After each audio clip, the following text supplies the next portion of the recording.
Hello my beautiful lovely people, title দেখে আপনি বুঝতেই পারছেন এটা হলো আইকনিক বাট যারা হাটকে কলকাতা স্টাইল দম বিরিয়ানি। এখন যারা হাটকে কি করে হলো এটা, এর মধ্যে আমরা বিরিয়ানি মশলার মধ্যে ফুলের পাপড়ি দিয়েছি, যে গোলাপ ফুল থাকে সে পাপড়িগুলো আপনি বাজারেই পাওয়া যায়, সেটা দিলে কিন্তু দুর্দান্ত টেস্ট আসে। তারপরে নেক্সট হলো মাটন।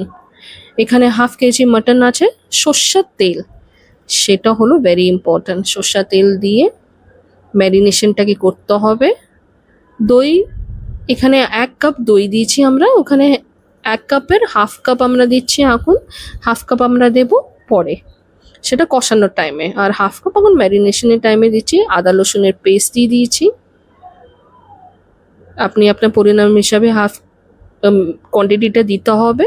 তারপরে গুঁড়ো হলুদ আর লঙ্কা গুঁড়োটা দিয়ে দিতে হবে। টেস্টের হিসাবে আপনাকে সব কিছু মিশিয়ে দিতে হবে। তারপরে ভালো করে ওকে মাখতে হবে। মেখে প্রায় আপনি 15 to 20 মিনিটস ছাড়তে পারেন। যদি আপনাদের ইচ্ছা হলে কি সকালবেলা আমি ম্যারিনেশন করে রাখবো আর আফটারনুন দিকে রান্না করবো, তাহলে কিন্তু এটা আপনি করতে পারেন। দেখতেই পাচ্ছেন কি সুন্দর এটা একটা রং উঠেছে, এটা হচ্ছে সর্ষের তেলের রং।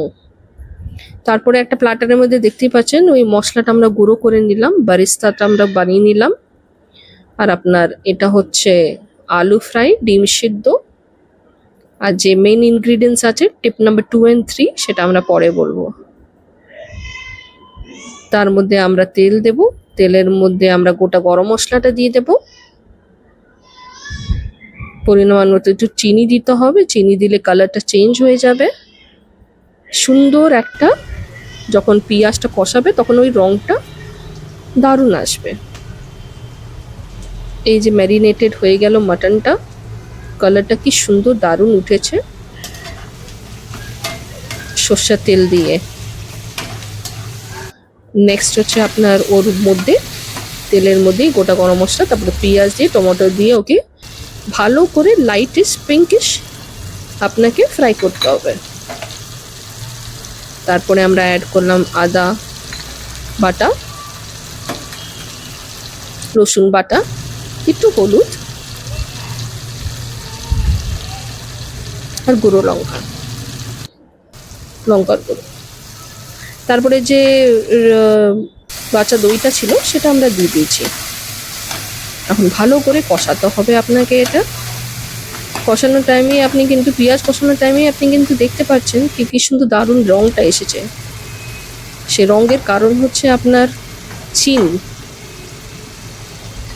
তারপরে ম্যারিনেটেড মাটনটা আপনি দিয়ে দিলেন, একে ভালো করে কষিয়ে দিতে হবে। তারপরে আমরা নেক্সট স্টেপে যাব, সেটা হচ্ছে ভাত রেডি করব। জলের মধ্যে গোটা গরম মশলা দেব, তেজপাতা দেব, আর টিপ নাম্বার 2 সেটা হলো মোস্ট ইম্পর্ট্যান্ট পুদিনা। পুদিনা দিয়ে দুর্দান্ত টেস্ট আসে। রাইসটা রেডি হয়ে ঘিটা আমরা মিশিয়ে দেব, তার মধ্যে গরম মশলাটা ছড়িয়ে দেব, একটু অল্প নুন দিয়ে সামান্য ভাতটাকে মিক্স করে দেব। তাহলে আমাদের বিরিয়ানি রাইসটা রেডি হয়ে গেল। সাজানোর জন্য আপনি ওই রাইসের উপরে গোড়া গরম মশলাটা যেটা আছে আমি বানিয়েছি সেটা দিতে পারেন, গোটা লঙ্কা। টিপ নাম্বার 3টা হচ্ছে গোটা লঙ্কা। গোটা লঙ্কা আপনি যদি চিড়ে দিয়ে দিন তাহলে কিন্তু খুব দারুণ টেস্ট হবে। অবশ্যই এটা ট্রাই করবে। সব লেয়ারের উপরে গোটা গরম মশলা, বিরিয়ানিটা আর গোটার কাঁচা লঙ্কা চিড়ে কিন্তু দিতেই হবে, আর পুদিনাটা মোস্ট ইম্পর্টেন্টলি। এই 3টে ইনগ্রিডিয়েন্টস দিলেই আপনার স্বাদটা চেঞ্জ হয়ে যাবে। এর মধ্যে আতর, মিষ্টি আতর, দুধ আর কেশরটা অ্যাড করে দিলাম। দেখতেই পাচ্ছেন আপনি বিরিয়ানিটা কিভাবে সাজানো হয়ে গেছে। আমরা 3 লেয়ারের মতন সাজিয়ে দিয়েছি এইদের। এখন আপনাদের উপরে ডিপেন্ড করে মাটনটা কত আছে আর রাইসটা তার হিসাবে। এখন এর মধ্যে অল্প একটু করে জায়গা বানিয়ে দিতে হবে।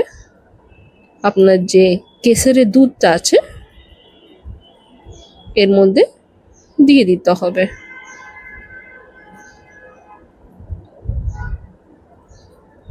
তারপরে উপরে ওই দুধটাই কেশরে ছড়িয়ে দিতে হবে।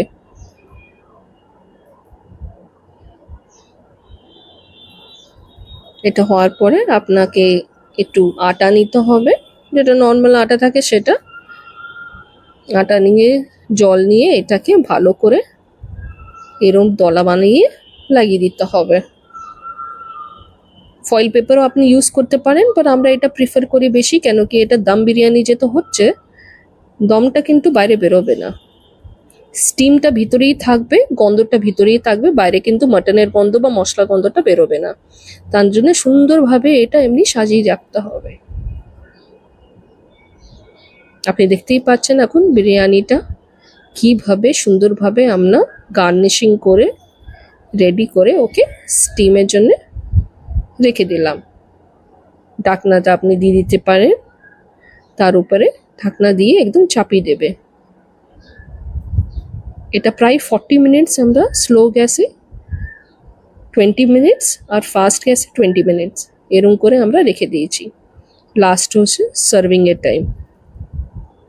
অবশ্যই জানাবেন আপনারা কেমন লাগলো এই রেসিপিটা, যারা হাটকে। আর যে ইনগ্রিডিয়েন্টস আছে সেটাও আপনি জানাবেন কেমন টেস্ট হলো।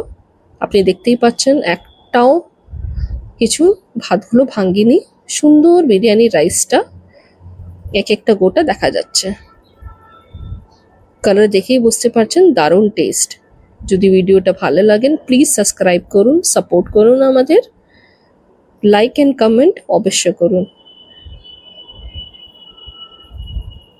কমেন্টে খেয়ে জানাবেন কেমন হয়েছে। এমনি একটা রেসিপি অন্য নিয়ে আমরা হাজির হব। Thank you for watching.